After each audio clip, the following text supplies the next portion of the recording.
A lot of my dishes are really minimalist, letting the ingredients shine on their own, showing their true quality. This is just a very minimalist dish of ham. We wanted to impart as much flavor of this Bayonne ham as possible. We made a dashi out of the Bayonne ham, then placed in shavings of the Bayonne ham, added in a little bit of red vinegar gel, and then poured over the Bayonne ham dashi to slightly render the fat out of the ham, bringing out as much of the flavor of the ham as possible.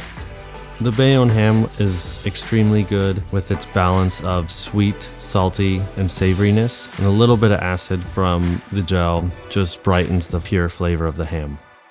My cooking style now has evolved into this strange mix of Japanese, English, French, Mexican, and whatever I feel like that day. Mostly because I'm intrigued and have a lot of respect for all cultures, and every new culture to explore is a chance to learn a lot of cool stuff. I love the beauty and simplicity of some of the preparations of French food.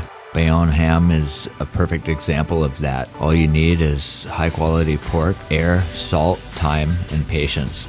Because of this, the flavor is extremely buttery. Bayonne ham is everything that you want a cured ham to be. I've been itching to do a play on green eggs and ham, but with the highest quality ingredients for a long time. So we started with a chervil tamago. We then placed it over sushi rice and wrapped it in Bayonne ham. This Bayonne ham is very clean. It's just pure salt and ham, leaving you with the pure flavor and true flavor of the ham. You're not going to find this anywhere else other than the southwest of France. If you see the Bayonne symbol, you know this ham is the real thing. This is our tart of Bayonne ham. At the bottom we have potato puree. On top we have shaved Bayonne ham. We drizzle a little bit of fermented honey on top of that, add a little sesame oil, and finish with a dusting of matcha powder.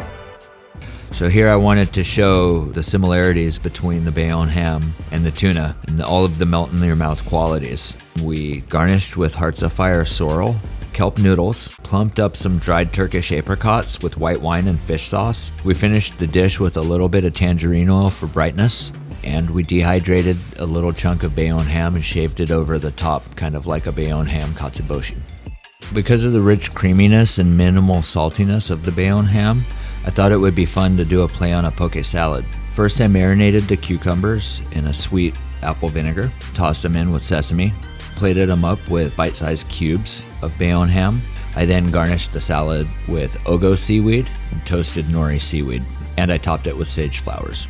The producers of Bayonne ham have complete control throughout the entire production cycle, so you know you're going to have the optimal flavor. One good thing to note is that if it's got the label, then it's Bayonne ham. At a restaurant, we usually add vegetables to our sashimi dishes to help complement them.